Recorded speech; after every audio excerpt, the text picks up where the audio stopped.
ॐ अज्ञानतिमिरान्धस्य ज्ञानाञ्जनशलाकया चक्षुरुन्मिलितं येन तस्मै श्रीगुरवे नमः। वाञ्छाकल्पतरुभ्यश्च कृपा सिन्धुभ्येव च पतितानां पावनेभ्यो वैष्णवेभ्यो नमो नमः। नमो महावदन्याय कृष्णप्रेमप्रदायते कृष्णाय कृष्णचैतन्य नाम्ने गौरत्विषे नमः। हे कृष्ण करुणा सिन्धो दीनबन्धो जगत्पते गोपेश गोपिकाकान्त राधाकान्त नमोस्तुते। तप्त कांचन गौरांगी राधे वृंदावनेश्वरी वृषभानुसुते देवी प्रणमामि हरिप्रिये। वृन्दायै तुलसीदेव्यै प्रियायै केशवस्य च कृष्णभक्तिप्रदे देवी सत्यवत्यै नमो नमः। श्रीकृष्ण चैतन्य प्रभो नित्यानन्द श्री अद्वैत गदाधर शिवासादि गौरभक्तवृंद। हरे कृष्णा कृष्णा कृष्णा हरे हरे, हरे राम राम राम हरे हरे। हरे कृष्णा। सर्वप्रथम मैं अपने गुरुपाद पद ओम विष्णुपाद अष्टोत्तर शत श्री श्रीमद् भक्ति वेदांत माधव गोसाई महाराज के चरण कमलों में अनंत कोटि दंडवत प्रणाम ज्ञापन करता हूं। हम लोग श्रीमद् भगवद गीता के 18वें अध्याय का श्रवण कर रहे हैं।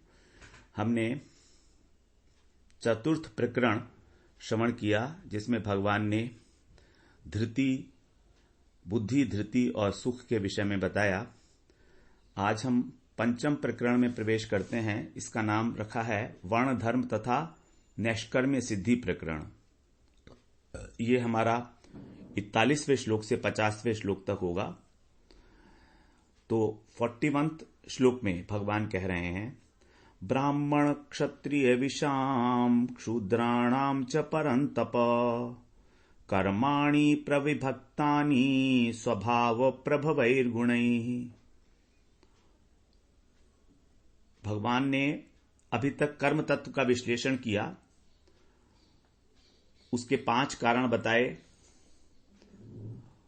जैसे अधिष्ठान, कर्ता, करण, चेष्टा और दैव।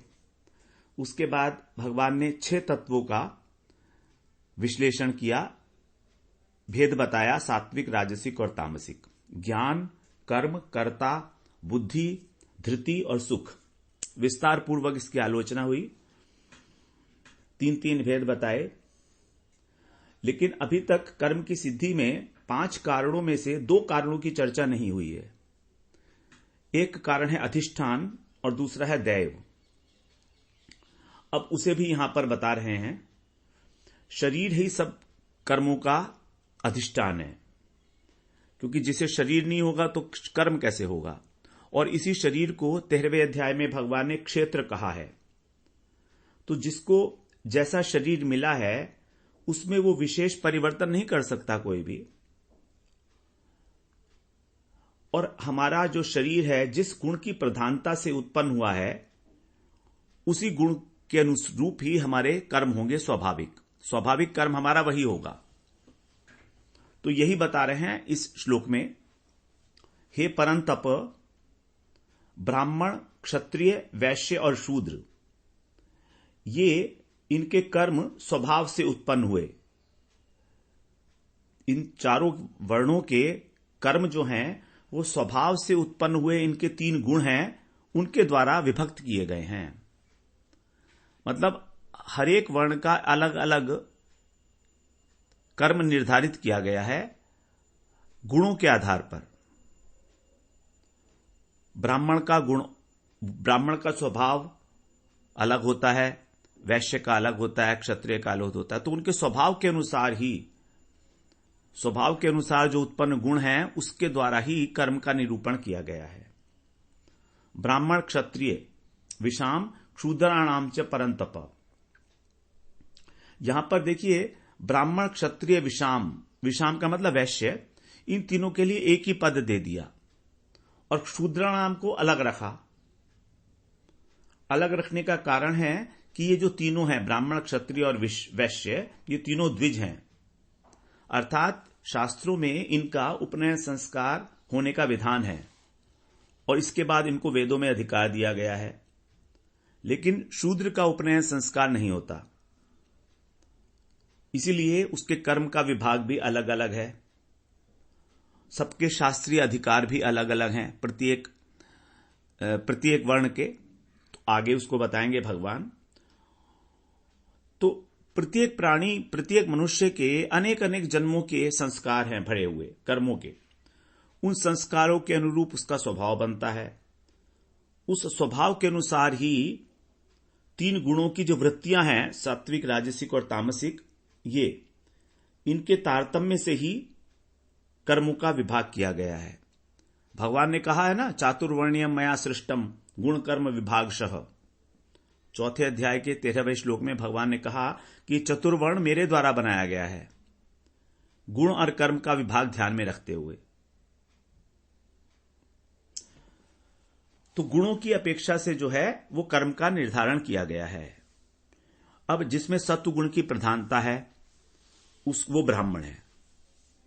जिसके स्वभाव में सत्वगुण मिश्रित तमोगुण है, तमोगुण नहीं, सत्वगुण मिश्रित रजोगुण है, वो क्षत्रिय है। मतलब सत्वगुण कम है, रजोगुण ज्यादा है, तो वो क्षत्रिय है। और जिसके अंदर तमोगुण मिश्रित रजोगुण है वो वैश्य है, और तमोगुण की प्रधानता से शूद्र है।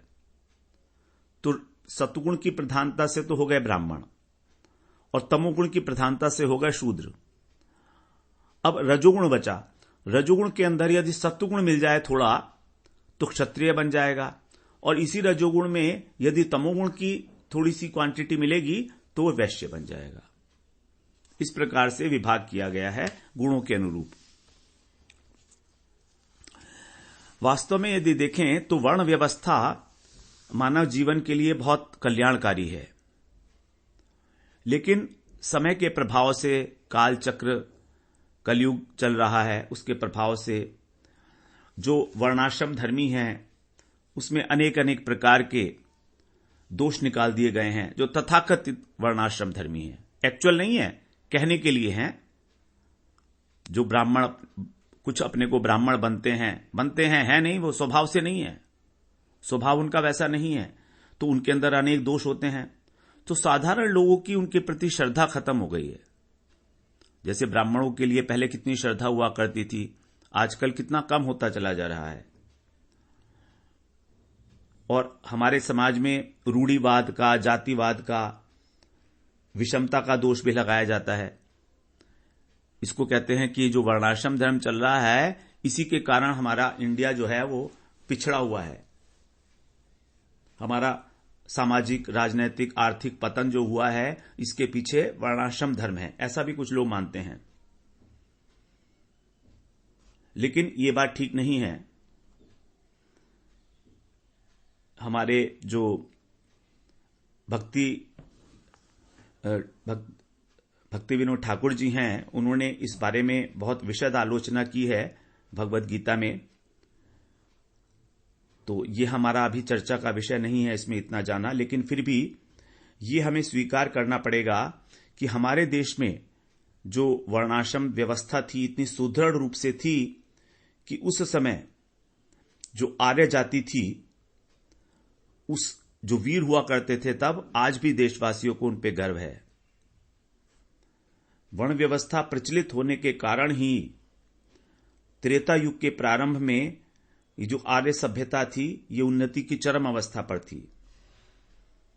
उस समय भारतवर्ष का यश सब जगह फैला हुआ था, पूरी पृथ्वी पर, पूरे भूमंडल पे। संसार के कोने कोने से हम जानते ही हैं कि भारत में लोग आया करते थे, बड़े बड़े इतिहासकार, बड़े बड़े राजा, और भारत को धर्मगुरु के रूप में स्वीकार करते थे। चीन और मिस्र से पता नहीं कितने ही लोग आए हैं जो श्रद्धापूर्वक यहां उन्होंने धर्म का अध्ययन किया, भारतवासियों से उन्होंने उपदेश को ग्रहण किया और फिर उसको लिपिबद्ध किया। तो ऐसा नहीं है कि वर्णाश्रम धर्म के कारण हमारा देश पिछड़ा है, इसका कारण कुछ और है, तो हम लोग उसकी चर्चा में यहां पर अभी नहीं जाएंगे। 42वें श्लोक में भगवान बता रहे हैं ब्राह्मण के क्या धर्म हैं। कह रहे हैं शमो दमस्तपः शौचम क्षांतिरार्जवमेव च ज्ञानम विज्ञानमास्तिक्यम ब्रह्म कर्म स्वभावजम। शम का अर्थ है मन का निग्रह, अंतःकरण का निग्रह, मन को वश में करना। दम का अर्थ है इंद्रियों को वश में करना, इंद्रियों का दमन करना। तप का अर्थ है कष्ट सहना, धर्म पालन करने के लिए, अपना कर्तव्य पूरा करने के लिए कष्ट सहना, यही है तप। शौचम मतलब भीतर बाहर की शुद्धि, सदाचार हमारे जीवन में हो। शांति, दूसरे के अपराधों को क्षमा करना। आर्जवम, सरलता, मन और हमारी मन, वाणी और शरीर तीनों सरल रहें, वाणी में किसी प्रकार का कोई व्यंग ना हो। ज्ञानम, ज्ञान का मतलब वेद शास्त्र, भगवान आदि में श्रद्धा, उसका ज्ञान, वेद शास्त्रों का ज्ञान। विज्ञान, भगवत तत्व की अनुभूति। आस्तिक्यम, आस्तिक्यम माने श्रद्धा, वेदों में, शास्त्रों में, गुरु में, भगवान में, भक्तों में श्रद्धा रखना, आस्तिक्यम। ब्रह्म कर्म स्वभावजम, ये ब्राह्मण के स्वाभाविक कर्म हैं। तो शम का अर्थ है मन को वश में करना। दम का अर्थ हो गया, हम लोगों ने श्रवण किया, बाह्य इंद्रियों का दमन। तप का अर्थ हो गया स्वधर्म पालन करने में, एकादशी इत्यादि जो हम करते हैं उसको भी तप में कहा गया है। शौच का मतलब हो गया मन, इंद्रियां, शरीर, इनके द्वारा जो भी क्रियाएं होती हैं उसको पवित्र रखना। शांति, दंड देने की योग्यता होने पर, सामर्थ्य होने पर भी किसी के अपराध को अपराध ही न मानना, उसे प्रसन्नतापूर्वक क्षमा करना। बहुत मुश्किल काम है ये, अपराध को अपराध ही न मानकर, माना ही नहीं अपराध, सामर्थ्य है दंड देने की, तो भी ये विचार ही ना आए कि इसको मैं दंड दूं या कोई और दंड दे, ये विचार ही ना आए मन में। आर्जवम हम जानते ही हैं, सरलता, मन की, वाणी की, मन में कोई छल कपट दुर्भावना ना हो, किसी तरह की ऐंठ नहीं होनी चाहिए हमारे अंदर। आस्तिक्यम, श्रद्धा का भाव,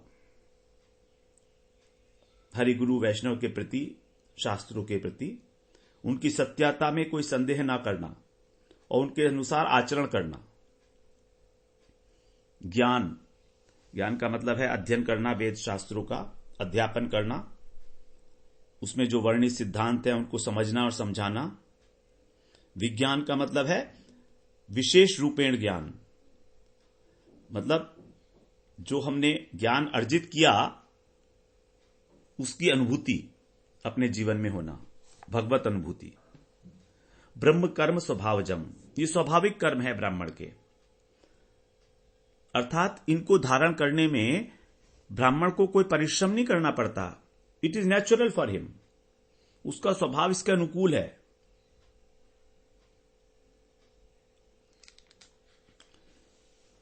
तो इसमें से ये वाले जो कर्म हैं ये क्षत्रिय के कर्तव्य कर्म नहीं है, लेकिन फिर भी इसमें से कुछ कर्म जो हैं वो भगवत प्राप्ति के लिए अनुकूल हैं, सभी का अधिकार है उनमें। जैसे आस्तिकता, ज्ञान, विज्ञान, सभी को इसमें प्रयत्न करना चाहिए। ये नहीं कि ब्राह्मण ही करेंगे, तो उनके लिए थोड़ा प्रयत्न लगेगा। ब्राह्मण के लिए तो भगवान ने कहा स्वाभाविक है, लेकिन जो क्षत्रिय, वैश्य, शूद्र हैं उनके लिए प्रयत्न लगेगा, लेकिन वो भी कर सकते हैं क्योंकि भगवत प्राप्ति में सभी का अधिकार है। श्रीमद् भागवत में भी इस प्रकार से ब्राह्मण के लक्षण बताए गए हैं। शमो दमस्तपः शौचम संतोष क्षांतिरार्जवम ज्ञानम दयाच्युतात्म तत्वम सत्यम च ब्रह्म लक्षणम।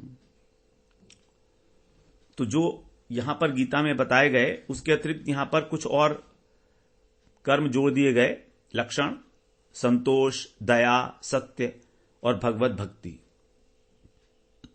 ये 4 चीजें और जोड़ दी गई यहां पर। तो इस प्रकार का जो गुण संपन्न ब्राह्मण है, उसके द्वारा किसी भी प्रकार का हमारा राष्ट्रीय, सामाजिक, व्यक्तिगत, जातिगत अहित होने की कोई संभावना ही नहीं है, कल्पना ही नहीं की जा सकती। लेकिन यदि सच्चे ब्राह्मण के स्थान पर तथाकथित ब्राह्मण हो, जिन्हें ब्रह्म ब्रू कहा जाता है, उनसे समाज का मंगल नहीं होने वाला। इसीलिए श्रीमद् भागवत में एक बार और भी बताई गई है, 7वें स्कंध में ही 11वें अध्याय में 35वें श्लोक में, यस्य यल्लक्षणं प्रोक्तम पुंसो वर्णाभिव्यंजिकम यदन्यत्रापि दृश्येत तत्तेनैव विनिर्दिशेत। बता रहे हैं कि मनुष्यों को जो वर्ण बताने वाले जो लक्षण है, उन लक्षणों को जहां देखा जाएगा उसी वर्ण से उसको निर्देशित करना होगा। ये इंपॉर्टेंट बात है। यदि ये लक्षण किसी क्षत्रिय में देखे जा रहे हैं तो क्षत्रिय को भी ब्राह्मण ही समझना होगा। यदि वैश्य में देखे जा रहे हैं तो उसको भी ब्राह्मण ही समझना होगा। इन लक्षणों को जहां जहां देखा जाएगा उसी वर्ण से उसको निर्देशित करना होगा। तो केवल जन्म से ही वर्ण निर्दिष्ट नहीं होता है, बल्कि स्वभाव से और उसके कर्म से भी निर्दिष्ट होता है। यही बात ध्यान में रखते हुए नित्यलीला प्रविष्ट ओम विष्णुपाद अष्टोत्तर शत श्री श्रीमद् भक्ति सिद्धांत सरस्वती ठाकुर प्रभुपाद जी ने देवाश्रम धर्म का स्थापन किया, पुनः प्रचलन किया। पहले देवाश्रम धर्म ही प्रचलित था, लेकिन समय के कारण, समय के चक्र में स्वभाव को डिलीट कर दिया गया और केवल जन्म से ही वर्ण का निर्धारण मान लिया गया, क्योंकि आसान है। 43rd श्लोक में अब क्षत्रिय का जो स्वाभाविक कर्म है वो बता रहे हैं। शौर्यम तेजो धृतिर्दाक्ष्यम युद्धे चाप्यपलायनम दानमीश्वर भावश्च क्षात्र कर्म स्वभावजम। शूरवीरता, तेज, धृति मतलब धैर्य, दाक्ष्यम माने चतुरता, दक्षता, युद्धे च अपि अपलायनम, युद्ध से न भागना, युद्ध में पीठ न दिखाना, दान करना, और ईश्वर भावश्च शासन करने का भाव, एक समर्थ व्यक्ति का भाव, ये सब क्षत्रिय के स्वाभाविक कर्म हैं। देखा जाता है कुछ लोग शासन के लिए बड़े अच्छे होते हैं, बड़ा अच्छा मैनेजमेंट करते हैं वो लोग, चाहे भले किसी भी वर्ण के हों, उनके अंदर बहुत शूरवीरता होती है, बड़े वीर होते हैं, आगे बढ़कर काम करने वाले होते हैं, बड़े बड़ी भीड़ को भी जो मैनेज कर लेते हैं, उसी को बता रहे हैं यहां पर। शौर्य का मतलब है बड़े से बड़े बलवान शत्रु का भी सामना करने के लिए तैयार रहना। भीष्म पितामह का जो जीवन है वो इसका उदाहरण है। भीष्म पितामह ने मरते दम तक अपने शौर्य का परिचय दिया, शूरवीरता का परिचय दिया। तेज का अर्थ है जिस शक्ति के प्रभाव से हम दूसरे का दबाव मानकर अपने कर्तव्य से विमुख ना हो। कई बार ऐसा होता है कि कोई व्यक्ति हमारे ऊपर दबाव डालता है और हम अपने कर्तव्य को छोड़ देते हैं।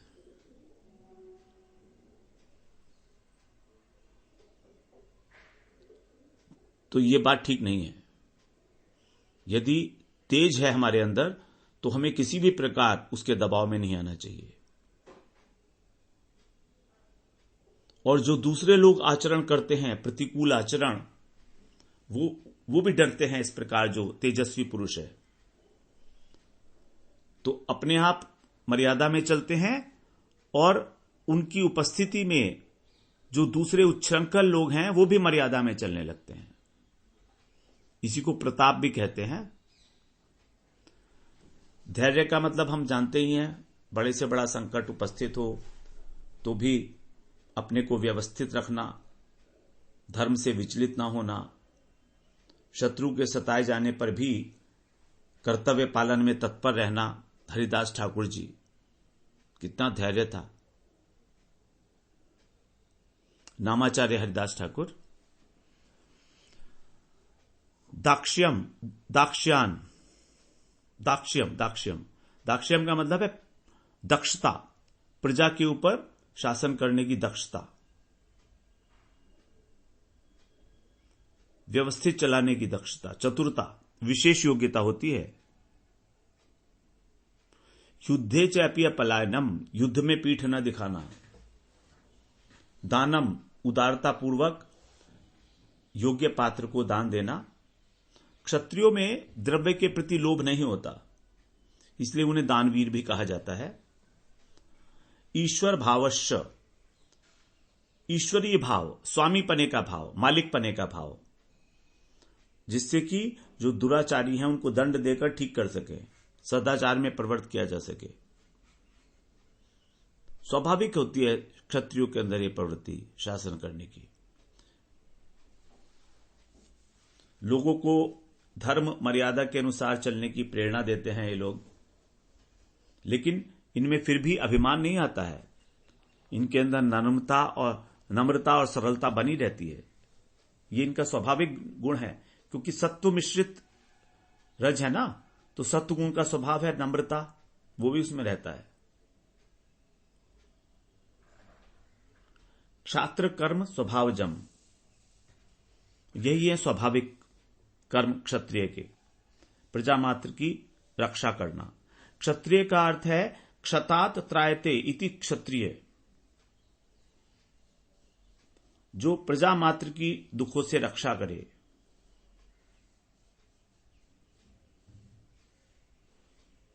तो इनके अंदर सत्वगुण मिश्रित रजोगुण की प्रधानता है। श्रीमद् भागवत के अनुसार भी इनके कुछ लक्षण बताए गए हैं जो काफी कॉमन भी हैं और कुछ एक्स्ट्रा हैं, उसको श्रवण कर लेते हैं। 7वें स्कंद के 11वें अध्याय के 22वें श्लोक में, क्षौर्यम वीरम धृतिश्चे तेजस त्याग आत्मजय क्षमा ब्रह्मण्यता प्रसादश्च रक्षा च क्षत्र लक्षणम।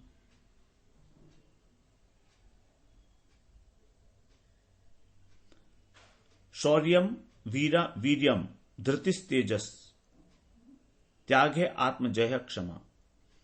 तो जो ऊपर गुण बताए हैं गीता में, उसके अतिरिक्त यहां पर कुछ गुण और हैं।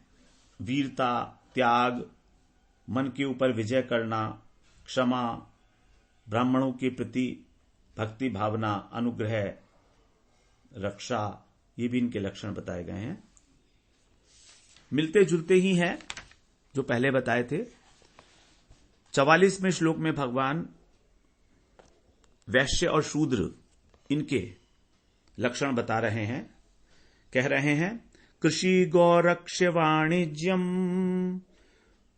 वैश्य कर्म स्वभावजम परिचर्यात्मकम कर्म शूद्रस्यापि स्वभावजम। कृषि, गौमाता की रक्षा करना और वाणिज्य, ये वैश्यों के स्वाभाविक कर्म है, और दूसरों की सेवा करना शूद्र का। तो खेती करना, गाय की रक्षा करना, उनकी वृद्धि करना, शुद्ध व्यापार करना, ये सब। शुद्ध व्यापार का अर्थ है जिस देश में जिस समय जिस वस्तु की आवश्यकता हो, लोगों के प्रति हित भावना रखते हुए उसी स्थान पर उसको पहुंचा देना।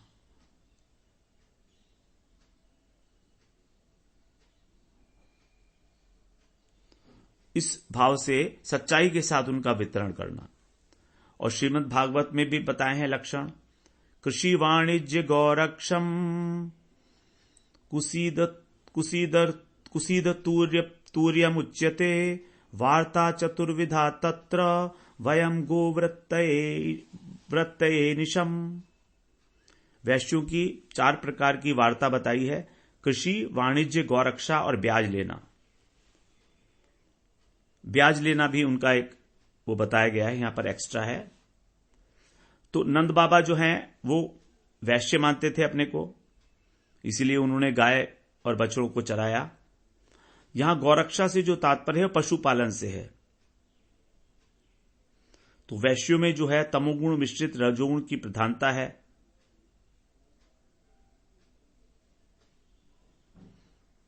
जबकि शूद्र के अंदर तमोगुण की प्रधानता है, इसलिए उनका स्वाभाविक कर्म है सेवा करना। तो वर्ण भेद जो किया गया है ये भी गुणों के अनुसार है। वर्तमान समय में भी हमारा सामाजिक संगठन है तो बहुत जटिल, लेकिन फिर भी 4 श्रेणियों में हम इसे विभाजित कर सकते हैं। शुद्ध प्रकृति के लोग हैं जो स्पिरिचुअलिस्ट हैं, आध्यात्मिक हैं। फिर कुछ लोग राजनीतिक हैं, पॉलिटिकल। फिर कुछ लोग आर्थिक अर्थनैतिक हैं, इकोनॉमिकल। तो ये पॉलिटिकल वाले हो गए हमारे क्षत्रिय, और इकोनॉमिकल वाले हो गए वैश्य, स्पिरिचुअल हो गए ब्राह्मण, और जिनकी सेवात्मक प्रवृत्ति है वो हो गए शूद्र। तो जिस व्यक्ति को अपने स्वभाव से उत्पन्न कर्म की जानकारी हो गई वो वैसा ही कर्म करता है और इसलिए उसका जीवन भी शांत हो जाता है। लेकिन जो अपने स्वभाव के अनुसार अपने कर्म को नहीं खोज पाया वो हमेशा एक परेशानी में रहता है।